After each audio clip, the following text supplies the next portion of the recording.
Every 40 seconds, a car or truck is stolen in the United States. That's almost 800,000 stolen vehicles every year. Here's how to survive a carjacking. Subscribe and like this episode for more.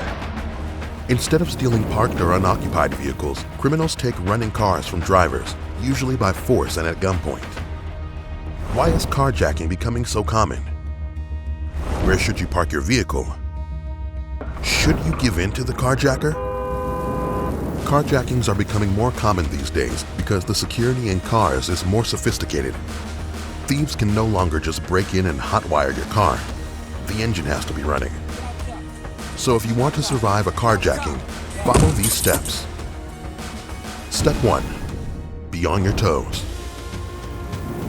These next few steps will help prevent you from being carjacked in the first place. Carjacking is a crime of opportunity. Most carjackers prefer to work at night, and dark areas like parking lots and intersections with poor lighting are their favorite spots. Pay attention to your surroundings at all times. Look for things that might be out of the ordinary. You may assume that carjackings happen in high-crime areas, but more than ever, carjackings are happening in wealthier, so-called safer places. This is not surprising since vehicles in these areas are more expensive and they tend to have costly objects in them. You'll also need a plan for emergencies. Park your car in well-lit and well-populated areas. Avoid parking next to big vans or other objects that will obscure a witness's view. The goal is to park in a place where many people can see you. Park close to parking garage exits and back into parking spaces. Backing in will make it easier for you to drive away in case of an emergency. Step 2. Walk with purpose. About 92% of carjackings happen when the victim is alone in the car. So get in and get out of your car with purpose.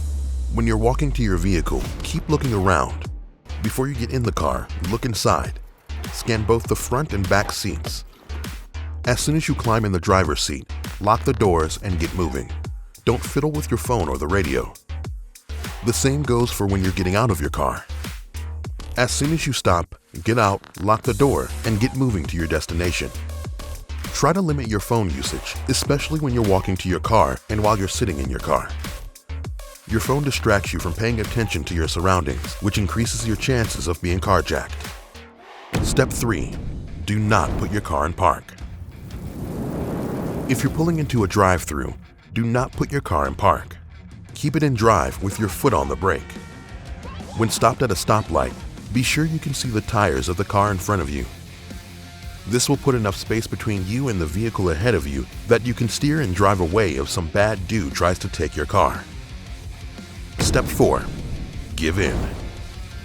This is very difficult for many people to do, but no car is worth your life. About 90% of carjackings involve the use of a weapon, typically a firearm. Try not to panic and keep breathing. Remember that the carjacker is not looking for trouble and only wants your vehicle.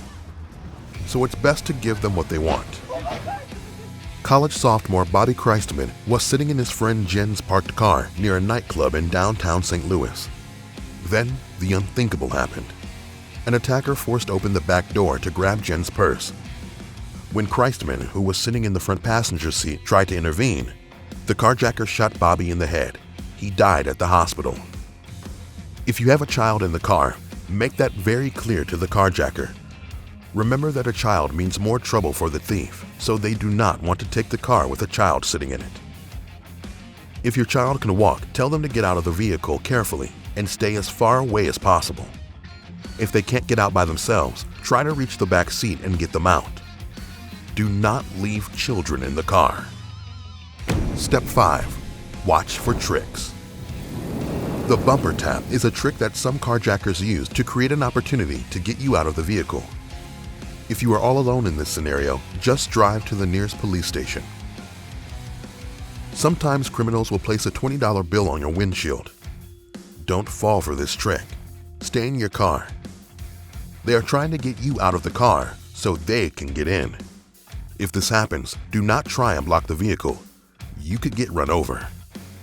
Step 6. Get out.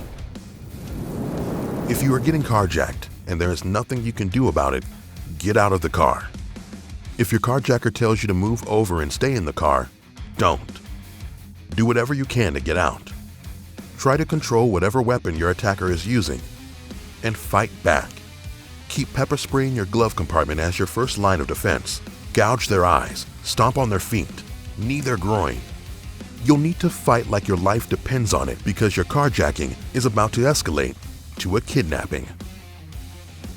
In some cases, a carjacker may take you back to your house, where they can use your keys to gain entry to your home and take whatever they want. Lie to them about where you live. Tell them you live in a large housing compound or a gated community that has multiple security guards. You want to dissuade them from invading your home and, more importantly, kidnapping you. But if you get kidnapped, don't worry. We've got the perfect video for you. To be prepared and stay alive, keep watching How to Survive.